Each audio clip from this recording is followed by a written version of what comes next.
Hi, ನಾನು ಮಗಳಿಗೆ ಒಂದು ಬ್ಯೂಟಿಫುಲ್ ಡ್ರೆಸ್ಸನ್ನು ಸ್ಟಿಚ್ ಮಾಡಿದ್ದೀನಿ.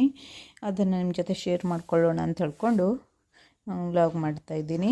ನೋಡಿ, ಈ ಡ್ರೆಸ್ಸನ್ನು ಸ್ಟಿಚ್ ಮಾಡ್ಕೊಳ್ಳಿಕ್ಕೆ ಬಾಟಮ್ ಮತ್ತು ಟಾಪ್ ಮತ್ತು ಜಾಕೆಟ್ ಈ 3 ಪೀಸಲ್ಲಿ ಸ್ಟಿಚ್ ಮಾಡ್ಕೊಂಡಿದ್ದೀನಿ.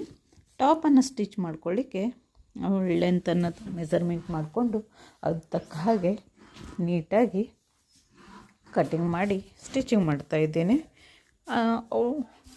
ರಿವರ್ಸ್ ಇಟ್ಕೊಂಡು ಎಲ್ಲ ಪೀಸಸನ್ನು ಜಾಯಿಂಟ್ ಮಾಡಿಕೊಂಡು ಬೆಲ್ಟು ಇನ್ವಿಸಿಬಲ್ ಮಾಡಿದ್ದೀನಿ.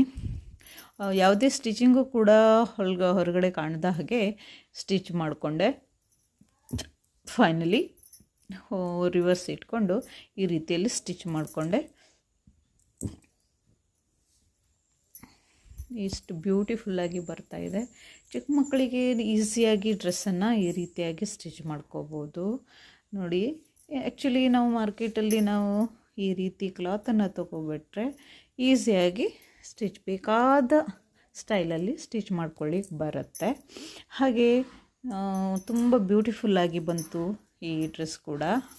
ಆಲ್ರೆಡಿ ಬೇರೆ ಟಾಪ್ ಸ್ಟಿಚ್ ಮಾಡಿದ್ದೆ ಅವಳಿಗೆ, ಅದು ಕಂಫರ್ಟೇಬಲ್ ಆಗೇ ಇಲ್ಲ. ಪಿಂಕ್ ಕಲರಲ್ಲೇ ಸ್ಟಿಚ್ ಮಾಡಿದ್ದೆ, ಹಾಗಾಗಿ ಮತ್ತೆ ಟಾಪನ್ನು ಬೇರೆ ಸ್ಟಿಚ್ ಮಾಡಿದೆ. ಜೊತೆಗೆ ಪಿಂಕ್ ಕಲರ್ ಜಾಕೆಟ್ ಇಟ್ಕೊಂಡೆ. ಈ ವಿಡಿಯೋ ನಿಮ್ಮ ಜೊತೆ ಶೇರ್ ಮಾಡಿದ್ದೀನಿ.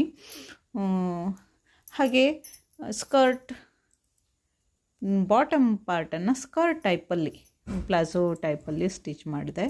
ಟೋಟಲಿ ಔಟ್ಲುಕ್ ಈ ರೀತಿ ಬಂತು. ತುಂಬ ಬ್ಯೂಟಿಫುಲ್ಲಾಗಿ ಬಂತು. ಈಸಿಯಾಗಿ ಸ್ಟೈಲಿಶ್ ಡ್ರೆಸ್ಸನ್ನು ಈ ರೀತಿಯಲ್ಲಿ ರೆಡಿ ಮಾಡ್ಬೋದು. ಯಾರಿಗೆಲ್ಲ ಈ ವಿಡಿಯೋ ಇಷ್ಟ ಆಯಿತು ಒಂದು ಲೈಕ್, ಶೇರ್, ಸಬ್ಸ್ಕ್ರೈಬ್ ಮಾಡಿ. ಹಾಗೆ ಬೇಕಾದ ನಾನು ನನ್ನ ಮಗಳಿಗೆ ಸ್ಟಿಚ್ ಮಾಡಿದಾಗ ಎಲ್ಲ ವೀಡಿಯೋಸನ್ನು ಅಪ್ಲೋಡ್ ಮಾಡಲಿಕ್ಕೆ ಟ್ರೈ ಮಾಡ್ತೀನಿ. See you soon.